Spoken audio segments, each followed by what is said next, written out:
The reading for the 29th Sunday of the year is taken from the 18th chapter of the Gospel of Luke. And Jesus told his disciples a parable about the necessity for them to pray always without becoming weary. He said, "There was a judge in a certain town who neither feared God nor respected any human being. And a widow in that town used to come to him and say, 'Render a just decision for me against my adversary.'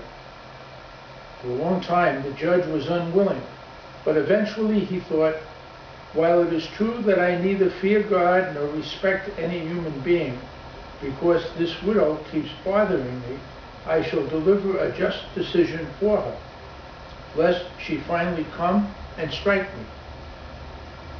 The Lord said, 'Pay attention to what the dishonest judge says. Will not God then secure the rights of his chosen ones who call out to him day and night? Will he be slow to answer them? I tell you, he will see to it that justice is done for them speedily. But when the Son of Man comes, will he find faith on earth?'" The Gospel of the Lord. Prayer. And our Lord is telling us today persistent prayer, to pray always. He uses the expression, "Will not God then secure the rights of his chosen ones who call out to him day and night?"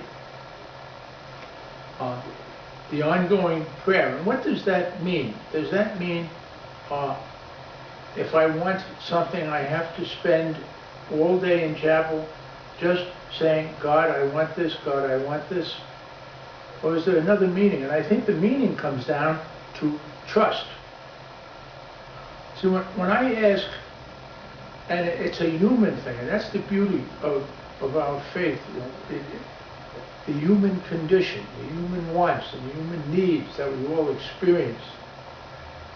God is willing to come down and handle them and become involved in them. And we have to start off with that proposition. So when I ask for God for something, no matter how trivial it is, I put it on God's plate. It becomes his, open quotes, close quotes, problem now. It becomes, in a real sense, his desire.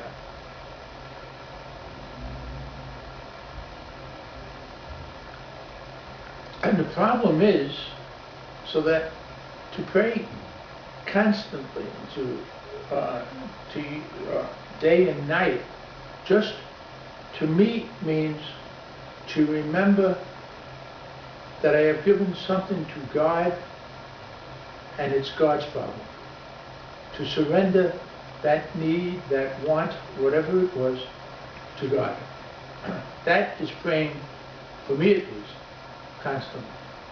And it's an ongoing challenge because we're very impatient. We want things now, and we're not willing to wait. And another aspect of this, many years ago, I was attached to a small parish, and we had a kindergarten attached to the parish. And in July, it used to become very, very hot in this part of Japan. And right across the street from the kindergarten was the Japanese version of a 7-Eleven store. And invariably, as the mothers came to pick up their children, and one or two would pass the store and start asking for ice cream. And the mothers, of course, because it was very close to lunchtime, said, "No, here's a cookie, but let's wait until after lunch for your ice cream." But many times that answer would not satisfy the child. They would keep on crying. The mother would give them another cookie, the child would throw it away. "No, I want ice cream." And eventually what would happen is that the mother would put the kid on the back of the bicycle and off they'd go, and the kid would have neither ice cream nor the cookie. Isn't that the way sometimes we deal with God? We ask, become frustrated because He isn't giving us what we want, but rather looking down on us and answering that basic question that, we're asking for the ice cream to make us happy, but He's saying, okay, the ice cream would make you happy, but the cookie is better for you. I think we have to pray to see, if I can continue the analogy, the cookies that God gives us in life, rather than just focusing in on the ice cream we want.